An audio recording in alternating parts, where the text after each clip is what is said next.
Alors, dans la vidéo précédente, on avait appris donc à retrouver des informations dans notre base de données à partir d'une requête select simple. Ce qu'on avait fait, on avait retrouvé tous les identifiants et tous les last names des employés, donc dans la table employés.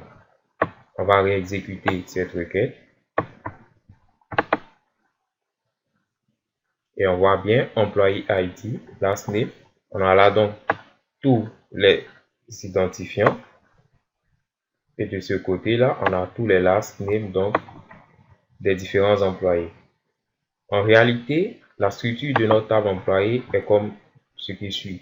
On a ces différentes colonnes, employé ID, first name, last name, email, phone number, etc. On a donc au total 11 colonnes. Nous, on avait juste récupéré 2 colonnes. Supposons qu'on veuille ajouter une autre colonne. Qu'est-ce qu'on va faire? On va faire select employee ID, last name,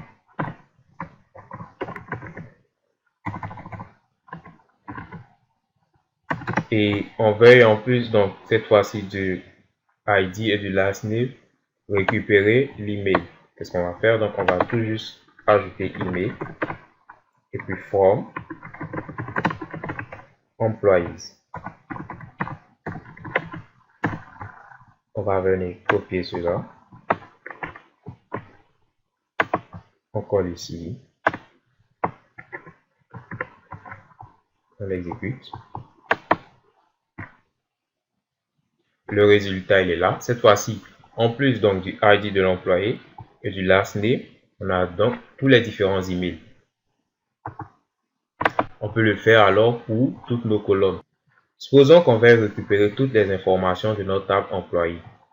Donc, toutes les différentes colonnes. Ce serait vraiment une misère de venir récupérer chaque nom de colonne.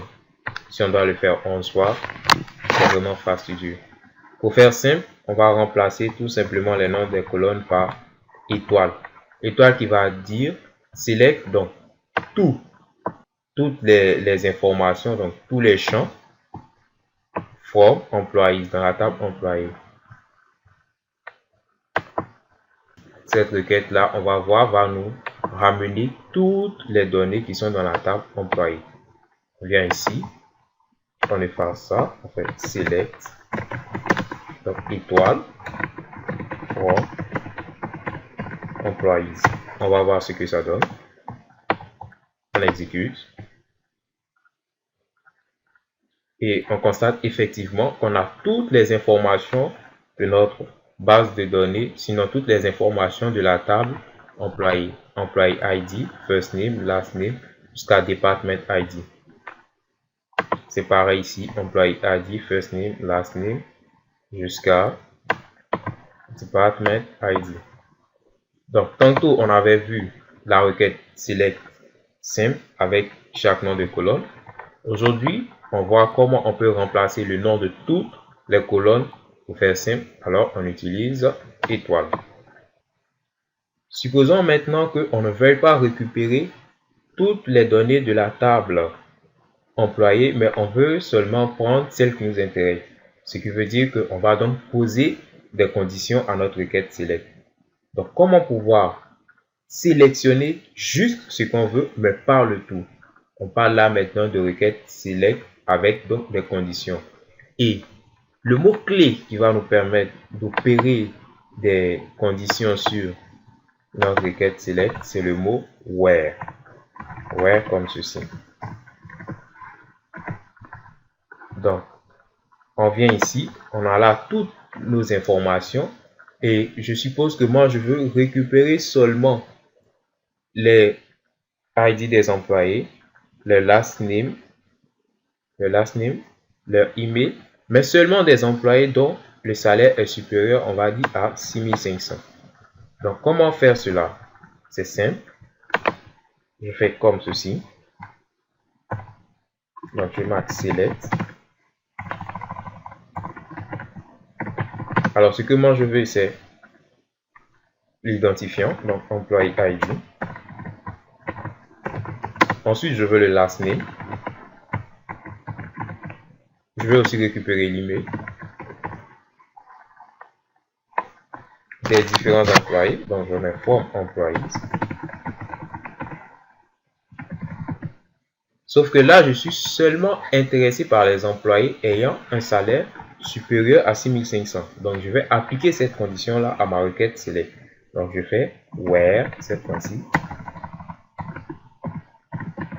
Et je marque ma condition. La condition, on va la voir, c'est ici donc le salaire. Le nom de la colonne salaire ici, c'est salary. Donc, je vais faire ceci. Donc, sur salaire, je vais appliquer une condition. Donc, je fais where salary.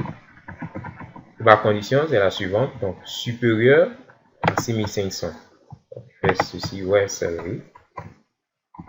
Et je marque supérieur à 6500. Donc là, en gros, qu'est-ce que j'ai fait? J'ai dit select l'identifiant, le last name, l'email de tous les employés dont le salaire est supérieur à 6500. Je vais voir ce que ça va me donner. CTRL-C. Je vais aussi ici ajouter salary. Comme ça, on pourra vérifier ensemble. Donc, je fais comme ceci.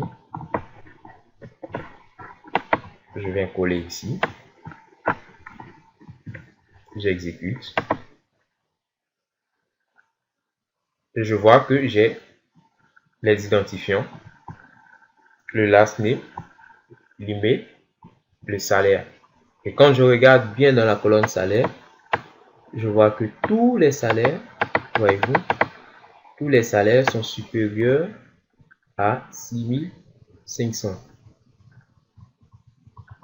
Alors, chers amis, ce qu'on vient de voir, c'est ce qu'on appelle le select where. Sinon, comment appliquer une condition sur une requête select pour juste pouvoir donc sélectionner les informations dont on a besoin. On va faire un deuxième exemple donc d'une requête select where, c'est-à-dire une condition appliquée à notre requête select. Cette fois-ci, je veux récupérer l'identifiant toujours, le last name et bon, on va prendre aussi le job ID de tous les employés qui ont pour manager ID 101.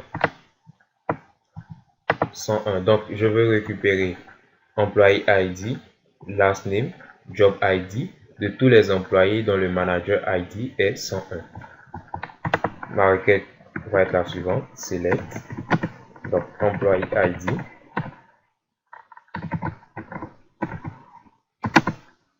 last name, job ID,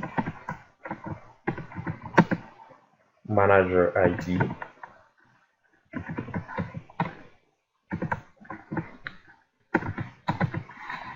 form, employees, et je vais ajouter maintenant ma condition, where, et la condition c'est la suivante, manager ID est égal à 101.